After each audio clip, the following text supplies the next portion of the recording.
So, this class is primarily on struck by and contain hazards.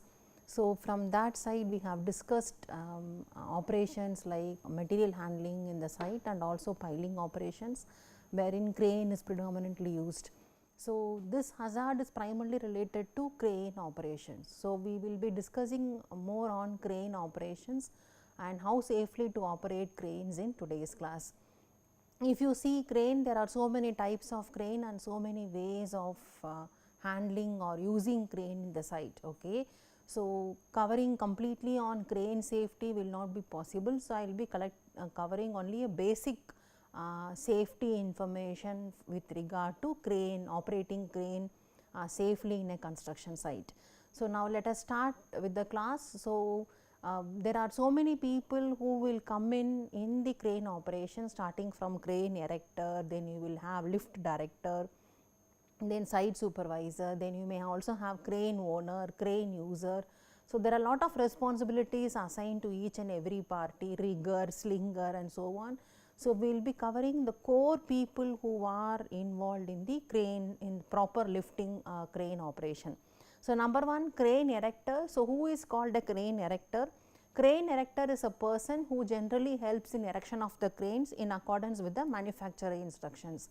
So, along with the crane manufacturing, you have an instruction. So, based on that, a person erects a crane, he is primarily called a crane erector. So, when two or more crane erectors are required, then you should also have an erector in charge to control the operation in order to have a proper monitoring of the crane operations. Responsibilities of the crane erector: he should be competent, he should be fit enough, he should also know how to handle cranes, he should also be able to work confidently and safely at height, so preventing fall hazards and so on. He should also be able to establish what is the weight, what is how to balance load, judge a distance, height, clearances and so on. He should be able to manage the complete operations properly, and he should be trained in the techniques of slinging, and he should be adequately trained in erection, dismantling and working of type of crane being erected, and also in the safe use and setting up of any lifting appliances in the course of all these duties. So, now let us discuss about lift director. So, lift director, he is a person, he oversees a complete operation of the crane and the associated rigging crew. So, he only plans how the lifting has to be done, and he also executes the lifting operation. His responsibility: he should also be competent, he should be present in the job site during lifting operations, he should stop the crane if any unsafe situations are seen in the site, ensure that preparation of area needed to support the crane operations are completed before the crane operations commence, and he should also ensure necessary traffic controls are in place and ensure the personnel involved understand their responsibilities, they know what they have to do and how the signals are communicated, what are the different hazards available. So, he should be able to be clearly communicating it to everyone. He should also be addressing safety concerns raised by any personnel who are in the site and responsible if for the safety of all the personnel in the site. Allow crane operation near electric power lines only when the applicable requirements are met and the safe clearance of the electric overhead power lines are also taken care of. Inform the crane operator of the weight of loads lifted, lifting mechanism, moving, placing loads and so on. So, ensure the crane's load rigging is performed by the designated personnel. So, he should be aware of everything. Responsibilities of the rigger: a rigger is a person who attaches the load to be lifted to the crane hook using proper slings. So, in some places where there are too many operations carried on, so you also refer rigger as slinger also, and along with the rigger and slinger you also have a person called signaller. Okay, so, sometimes when for small operations these people are may do multiple jobs, otherwise there are designated person available for the crane operation. When there is more than one crane available in a particular site for doing all the lifting operations, the crane operator should really know who is the assigned rigger or the signaller for operating the crane, and he should not be confused with the other signallers. Okay. and also the signal communications and so on, he should be very clear before starting the crane operation. And the rigor should be ensuring the weight of the load and approximate center of gravity are all obtained, they are provided, calculated, select the proper rigging equipment, inspecting and compliance with the applicable operating practices. Also properly attaching the rigging equipment to the hook or shackle or any other load handling device. Ensure the rigging equipment is adequately protected from abrasion, cutting or any other damage from load handling activities. We will discuss this after few slides. And knowing and understanding the applicable signals for the equipment use and so on. So, these person also should be competent, fit and be trained in techniques of rigging and slinging, and be capable of selecting a lifting gear and equipment suitable for the load to be lifted and so on. Okay. He should also be able to give precise and clear instructions to the crane operator. Now, what are the signals given by the signaler? So, there are different signals. The main signal in crane operation is a hand signal. Okay. So, this is developed by Crane Institute of America. So, mobile crane hand signals, and there are a lot of crane hand signals. So, whenever a crane is in operation, the crane operator and the signaler should understand the operations signals given very precisely. So, during operations requiring signals, the ability to transmit the signals between the operator and signal person must be maintained, and they should also have a common understanding on what is the mode of signal communication, whether it is voice or whether it is some sort of an other device or a hand signal. It should be clearly informed and communicated. And also sometimes a hard copy of the hand signals should be given to both the parties, so that there is no confusion while taking care of the signals. Voice signals, if the type of signal is used, voice signal is used, the operator and the signal person and lift director must, before beginning the operation, should understand how the communications are and what is the platform used for voice signals and what are the key words which are used and what is the meaning of those words should be clearly understood. Sometimes there is an audible signal also which is approved, which can be in the form of a bell, horn or a whistle, and that is also allowed in terms of signals. Responsibilities of crane operator. So, crane operator, he is also called a crane driver. So, he is a person who operates and does the complete operation. Sometimes if there are no too many people, crane operator should also be responsible for assembling and disassembly, in the sense setting up the crane and also dismantling the crane operations also will be carried out by the crane operator only. So, he directly controls the crane's functions and responsible for the correct operation of the crane in accordance with the manufacturer's instruction book and the plan. He should be competent, he should be fit enough and have adequate training in the type of crane being driven, because there are so many types of cranes, and sufficient knowledge of the crane and safety devices. The stature to operate the crane safely, ability to judge distances, heights, clearances, understand the full duties of signaler, slinger and be familiar with the signal codes, and should be authorized to operate the crane. He should be physically and mentally fit, because crane operators mistakes can lead to very major accidents in sites.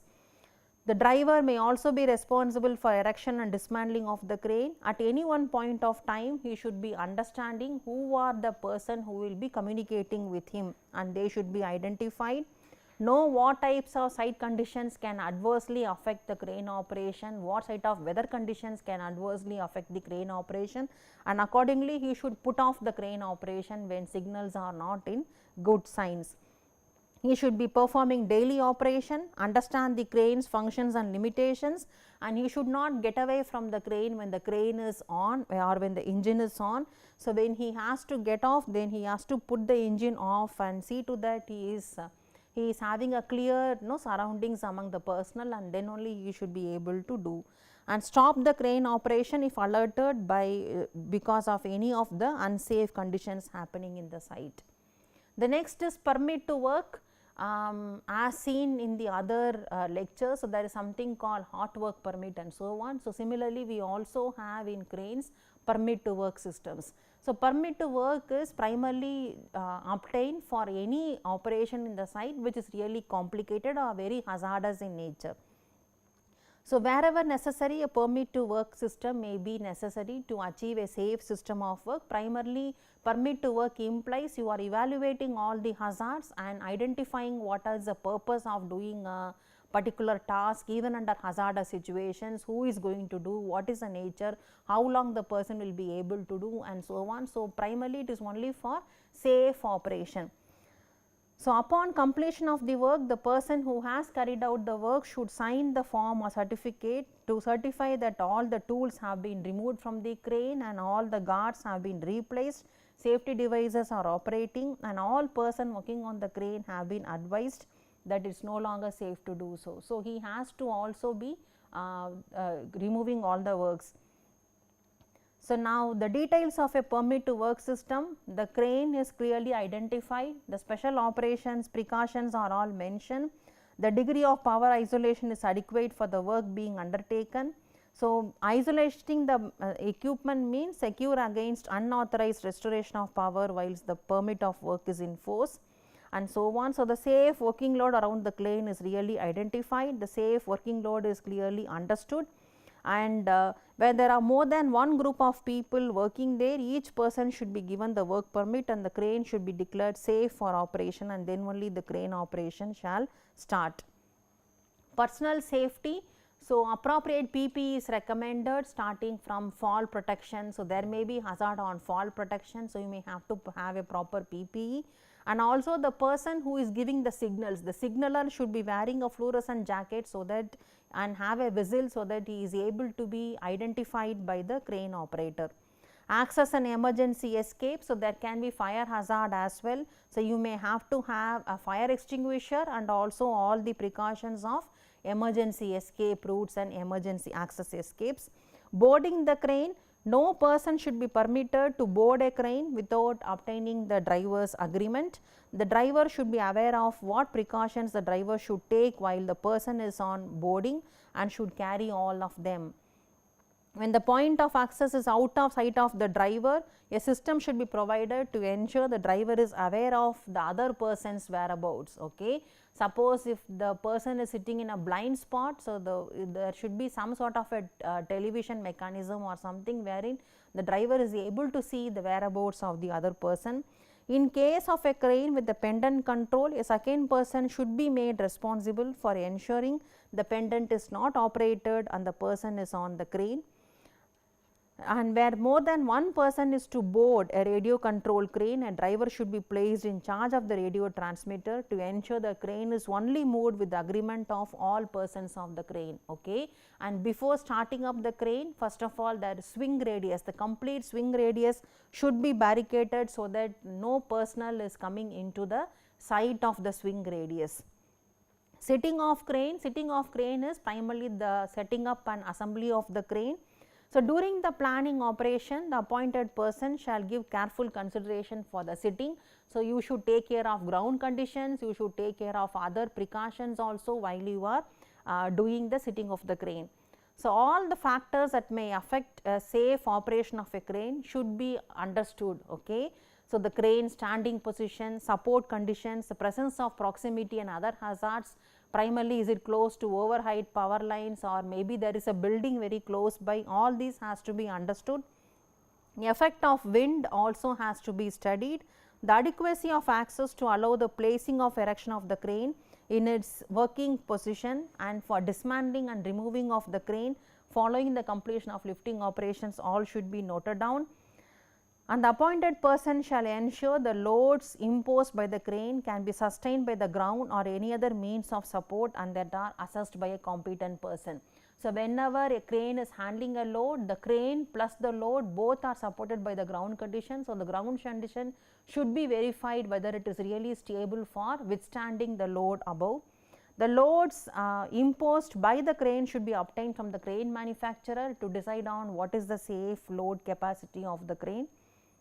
Importance of ground conditions: the ground should not be muddy and so on, it should be very stable. If it is otherwise unstable, the crane should not be assembled in those places, or it should be made properly stable and then only the crane assembly has to start. The loading shall include the combined effects of dead weight of the crane, the dead weight of the load and any other lifting arrangement including the slings or the rigging practices. Then dynamic forces caused by movement of the crane during the swinging and the lifting and other operations. Wind loads, if there are any, all has to be considered while you are setting up the crane. Now, whenever the crane operations are there, there are certain precautions or certain routine checks which you have to do before starting up the crane operation, and these inspections are too many in case of a crane, because crane is a very large equipment and accidents due to crane are too many in number. So, the inspections start from routine, shift inspections, monthly inspections and annual inspections. Routine, the non-routine inspections are post assembly inspections, pre and post erect inspections, equipment which is not in regular use, and inspections for certain modified, repaired or adjusted equipment. The routine inspections we will see little elaborately, and the non-routine inspections, for example, post assembly inspections or after assembly of a crane. You may have to see whether the crane can handle the load, is it really safe to load the load and so on. So, all these precautions you do, that is primarily called post assembly inspection.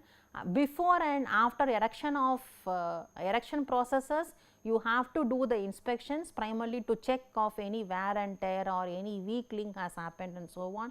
So, all these will be inspected. When the crane is not in use, okay, this regular use is generally referred as 3 months. So, within 3 months if the crane is not used, then you may have to have a detailed thorough inspections.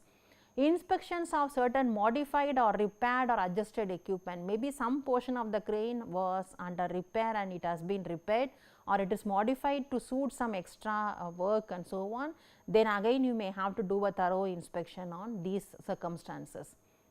Now, let us talk about routine inspections. Number 1 is shift inspection. As the name implies, after every shift or every piece of work has been handled, there is a routine inspection which is carried out. So, this is primarily to control and drive mechanisms for apparent excessive wear of components, contamination of lubricants, water or any other foreign matter, air, hydraulic and any other pressurized lines for deterioration, for leakage and so on will be checked out. Hooks and latches are primarily inspected for any deformation, cracks, excessive wear or damage due to chemical or heat. Wire ropes primarily used should be also checked with respect to manufacturer specifications. Electrical apparatus should be checked for malfunctioning, signs of apparent excessive deterioration, dirt or moisture accumulation. Tires, if there are, should be also checked for inflation and condition. When the tires are inflated, then obviously you may have a overturning of the crane also can happen. Ground conditions around the equipment also should be checked for proper support, including ground settling under or around outriggers, stabilizers and so on, or maybe we should also look for water accumulation and other similar conditions. Operator cab windows should be clean, not seen any cracks, breaks or other deficiencies which can disrupt the view of the operator. Safety devices and operational aids also has to be checked. There are a lot of safety devices and operational aids inside the crane, okay, which has to be checked based on the criteria given by the manufacturer. If the inspection shows a safety device is not working properly, then that equipment should not be used unless it is repaired. Shift inspections generally are not documented. The next is monthly inspection. So, this as the name implies, it is done monthly, and this is done similar to the shift inspection, but it goes for documentation. The documentation of monthly inspection, it is maintained for a minimum of 3 months by the employer who conducts the inspection. It also has documentation on what are the items checked, results of the inspection, the person who done the inspection and etc. Annual or comprehensive inspections is done on a yearly basis. It is far more thorough and done by a real qualified person compared to shift or monthly inspections. structural members, deformity, cracking, significantly corroded and so on are all checked. And similarly, lot of other issues which we have seen in the shift inspections are also done in annual inspections. Outriggers or stabilizer pads, floats are all checked for excessive wear and cracks. If necessary, sometimes the crane is also disassembled to complete the annual inspection, and also the inspection must include functional testing. Okay. So, bit and pieces of functional testing on load carrying, rigging capacity and so on are also done sometimes to in order to determine and assess the crane safety. Corrective action also will be done as part of the annual inspections. If the qualified person who conducts the inspection identifies any deficiency in the items inspected and determines it is not safe to start the crane operation, then it has to be taken out for correction. If the qualified person determines that not presently a safety hazard, there are some deficiencies which has to be corrected in a long term, that also has to be taken care of and eliminated in the monthly inspection routines. Documentation, so this is also maintained and retained for a period of minimum 12 months by the employer who conducts the inspection. The items checked, the results of the inspection, the person who conducted the inspection, the date on which the inspection was done, all these are all documented. Now, keeping clear of the load, okay, as this was discussed in several places, whenever heavy equipments are used or mechanical sort of equipment are used in a site, then you have to be keeping away from the safe moving distance of the equipment. Okay, so, you have to be keep clearing of the load, not standing at a suspended load. So, all these basic norms has been discussed several places. So, safe hoisting routes. So, now when you comes to crane, so the complete swing radius has to be barricaded and no personnel are supposed to stand there. Wherever available, even the hoisting routes that minimize the exposure of employees to hoisting loads must be used to the extent consistent with public safety.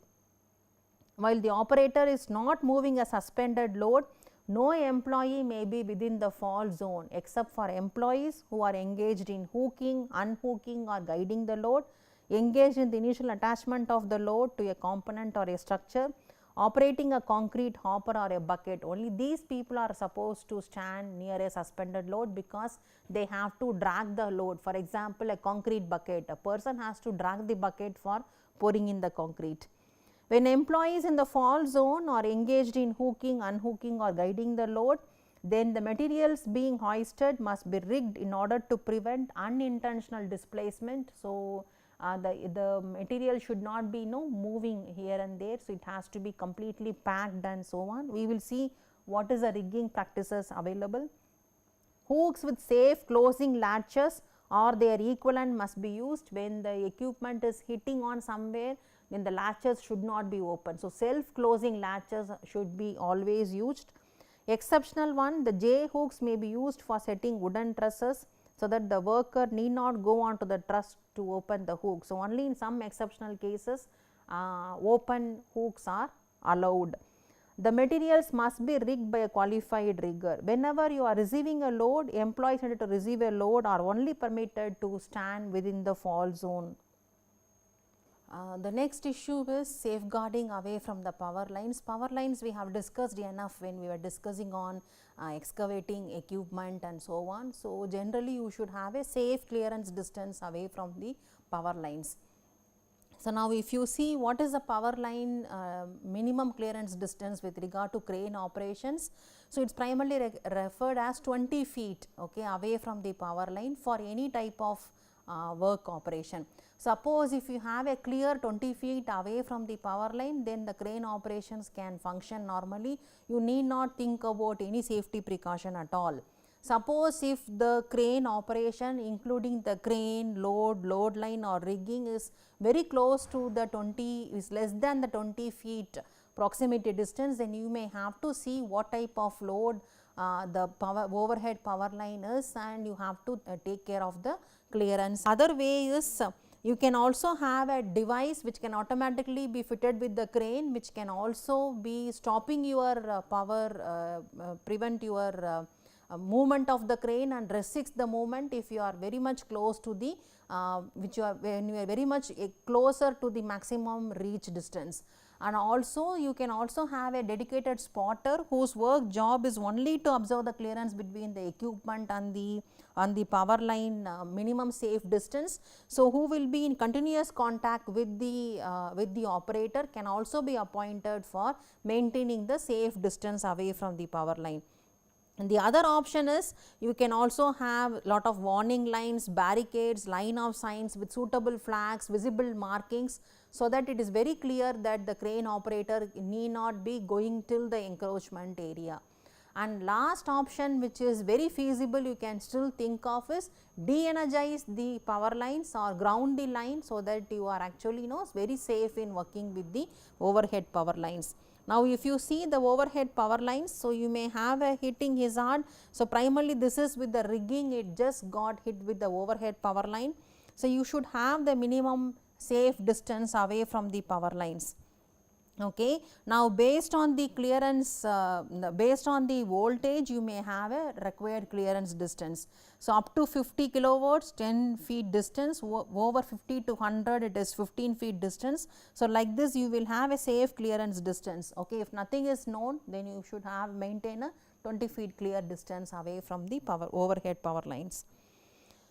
Boom. Now, the crane parts, primarily the boom, when a crane is used at different times with jibs of different lengths, then the appropriate safe working load shall be plainly marked in a prominent place on the crane.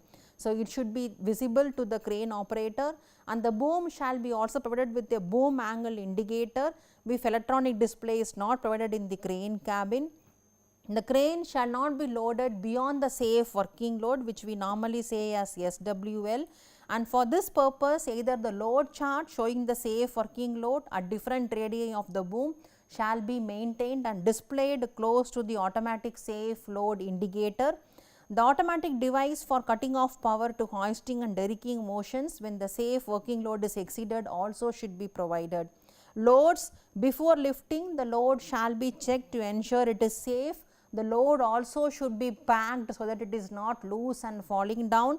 When handling loads near to the maximum safe working load, the crane motions should be operated with real extra care.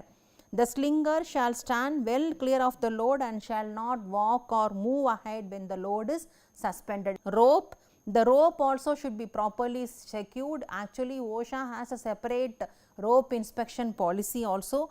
Before lifting the operations commence, the hook shall be lowered to the required lowest point to ensure that at least 2 dead coils remain on the drum, and to the highest point to check that the drum capacity will not be exceeded. This is in case of lifting drums. Rigging practices, lifting equipment and slings shall not be overloaded. Erection shall be carried out only with the daylight in the day, and all rigging hardware below the boom point. Okay, as such, below from his all these points are considered as a load acting on the crane. It shall be noted that the shortest sling leg can carry more load. Okay. So, as such you can also determine what is the crane load and what is the hook capacity or the sling capacity can also be determined with the load chart, which is available along with the crane manufacturer. The slings shall be protected from sharp edges and corners, otherwise the slings may get broken by actually suitable packing of the load, so that it is not falling off and also it is not cutting or preventing wear and tear onto the slings. Whenever possible, avoid inefficient sling angles by using longer slings or a spreader beam. Okay. Suppose if this is a load to be lifted, do not carry this along with a short sling. Okay. Better you can think of putting a longer link. So, this is not a, this can carry only half the load compared to this. It shall be ensured the bending is not permitted near any splice or attached fitting as shown in the sketch here. So, this sharp severe bendings are all not allowed in the slinging practices. Do not pull slings from under a load when the load is resting on the sling as shown here. Do not leave the slings lying where heavy loads may be set down on top of them or where vehicles may drive over them, so that the slings are getting damaged.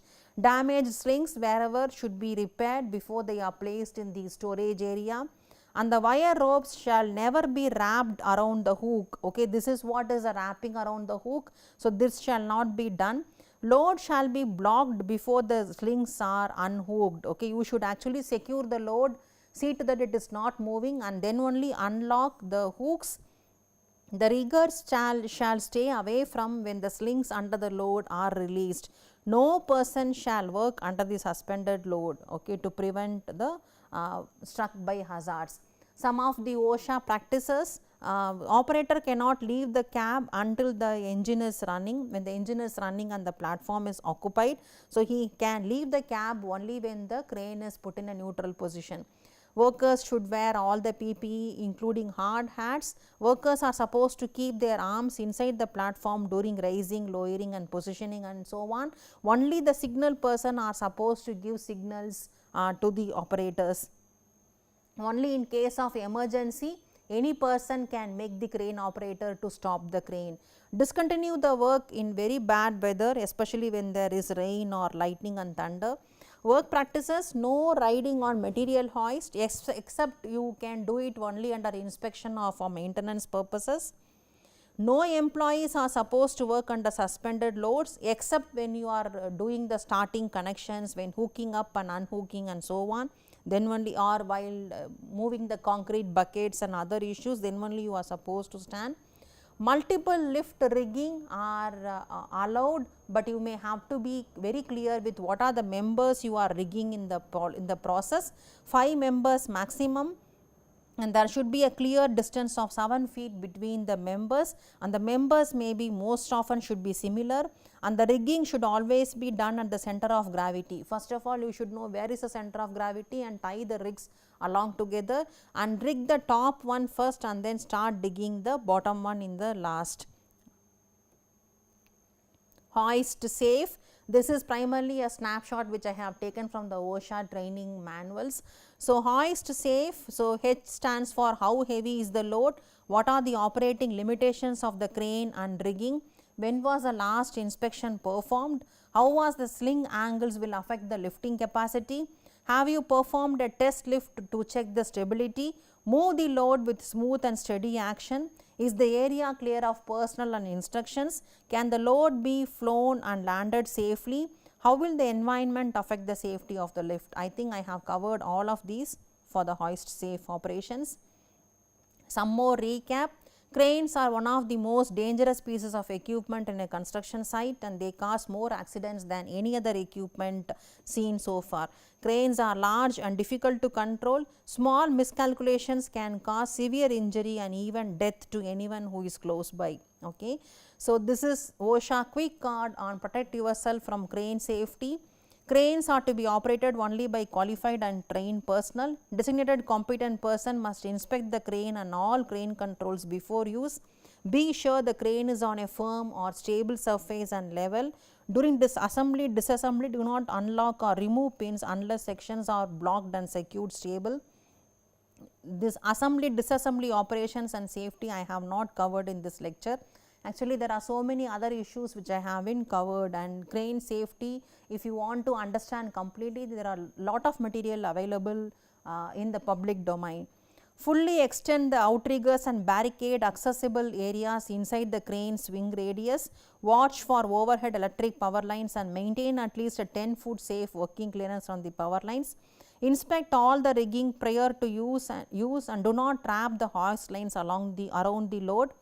Be sure to use the correct load chart for the crane's current configuration and set up the load weight and the lift path. Do not exceed the load chart capacity while making lifts. Raise the load a few inches, hold, verify, balance, test all the braking system before moving and proceeding with delivering the load. Do not move the loads over the workers. Be sure to follow signals and manufacturer instructions while operating the cranes. Some more fact sheets. Cranes and derricks in construction, assembly, disassembly, cranes and derricks in construction, wire rope inspections, then cranes and derricks in construction, qualified rigger, cranes and derricks in construction, signal person qualification. So, like this there are so many documents also available as a quick recap as to follow as a checklist when you are operating on cranes. and this complete lecture was prepared based on all these documents, OSHA 1926 subpart N, cranes, derricks, hoists, elevators and conveyors, and subpart CC, cranes and derricks in construction, IS code 13367 part 1 1992 on safe use of cranes, code of practice, and also the other OSHA training manuals and documents. Thank you.